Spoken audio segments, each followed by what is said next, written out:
সকাল এবং বিকাল মনটা একটু খাই খাই করে, তো মুখকে ম্যাসাজ করার জন্য সুন্দর একটা রেসিপি নিয়ে তোমাদের সামনে চলে এসেছি। তো দেখো, আমি এখানে দেশি ছোলা আগে থেকে ভিজিয়ে রেখেছি।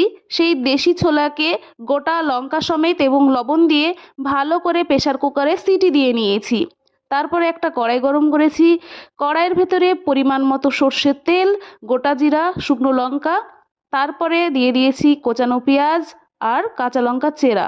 ভালো করে নাড়িয়ে চাড়িয়ে একটু ভেজে নেওয়ার পরে দেখো, সেদ্ধ ছোলাটাকে আমি দিয়ে ভালো করে নাড়িয়ে নিচ্ছি। তার আগে দিয়েছিলাম একটু হলুদ পরিমাণ মতো, খুব বেশি দেওয়া লাগবে না, তাহলে গন্ধ হয়ে যাবে। দেখো, ভালো করে নাড়ানোর পরে দিয়ে দিলাম জিরে পাউডার। তো এখানে খুব বেশি রান্না করার দরকার নেই, কেননা আগে থেকেই সেদ্ধ থাকে। তো এটা অনেকে ঝোল দিয়ে রুটির সঙ্গেও খেতে পারো এবং বিকেলবেলায় চটপাটা হিসেবেও খেতে পারো। তো লাস্টে আমি দিয়ে দিলাম একটু চাট মশলা। তো তোমরা এই ছোলাটাকে কি নামে ডাকো আমাকে একটু কমেন্ট করে জানাবে।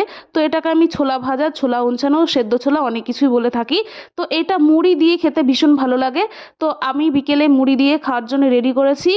আর এটা আমি খালি মুখেও খেতে ভীষণ পছন্দ করি। এটা ট্রেনে তুমি অনেক জায়গায় দেখতে পাবে, সেখানে সিদ্ধ ছোলা দেয়, এটা আমি ফ্রাই করে নিচ্ছি, এটাই তফাৎ। তো কেমন লাগলো রেসিপিটা? যদি ভালো লেগে থাকে লাইক কমেন্ট শেয়ার করতে কিন্তু একদম ভুলবে না। এখানে আমি আর আমার বরমশাই মুড়ি দিয়ে খাবো বলে রেডি করেছি দুটো থালাই। তো কার কার লোভ লাগছে একটু কমেন্ট করে জানাবে। তো খেতে কিন্তু দুর্দান্ত হয়েছিল। একটু করে মুড়ি, একটু করে ছোলা ভাজা, কাঁচা লঙ্কা আর পেঁয়াজের যখন মুখের মধ্যে দিলাম, ও অমৃত।